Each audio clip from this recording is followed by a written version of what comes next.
He was the most feared man on the entire planet, not just in boxing, in life. The kind of person who walked into a room and made everyone go quiet. He went to prison, he lost everything.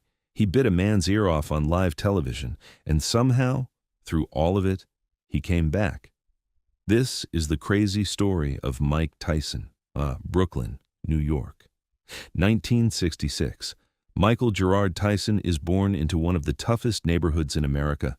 His father was gone before Mike could even remember him. His mother struggled to keep things together. The streets of Brownsville, Brooklyn, raised him more than any parent did, and those streets were ruthless. By age 10, Mike Tyson had already been arrested 38 times. 38 times at age 10. He was stealing, fighting, getting into every kind of trouble imaginable. Why, everyone around him assumed he was headed for prison, or worse.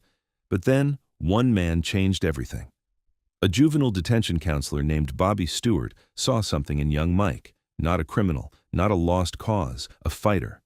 He introduced him to the legendary trainer Cus D'Amato, and the moment Cus saw Mike Tyson throw a punch, he knew he was looking at something the world had never seen before.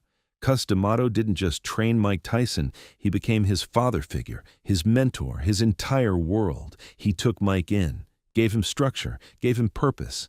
He taught him the peekaboo style, fast, aggressive, suffocating, and Mike absorbed everything. He turned professional at just 18 years old, and from the very first fight, opponents were terrified before the bell even rang. See, his combinations were faster than anyone had ever seen at that weight. His power was unlike anything in the sport. In 1986, at just 20 years old, Mike Tyson became the youngest heavyweight champion in boxing history, a record that still stands today. He was unstoppable, he was untouchable, he was Iron Mike. But then, the man who built him, Cus D'Amato, passed away before seeing his greatest achievement, and without Cus as his anchor, the whole thing started falling apart. Slowly at first, then all at once.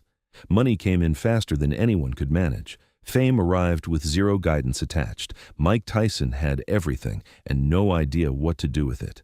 He married actress Robin Givens in 1988. The relationship was a very public disaster. Then came Don King, the notorious boxing promoter. Many people close to Mike believe King systematically drained his finances.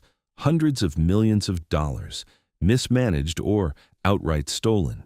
Then, in 1990, the unthinkable happened.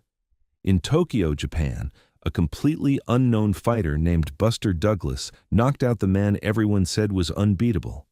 The world stopped. Nobody could believe what they had just seen. But the worst was still coming. In 1992, Mike Tyson was convicted of rape, sentenced to 6 years in federal prison. He served 3. The most feared man alive, behind bars. His titles gone, his money gone, his reputation destroyed. For most people, that's the end of the story. For Mike Tyson, it was barely the halfway point. He came out of prison in 1995, determined to reclaim everything. And early on, it looked like he might actually do it. He reclaimed 2 heavyweight titles in stunning fashion, but the controversies kept following him like a shadow.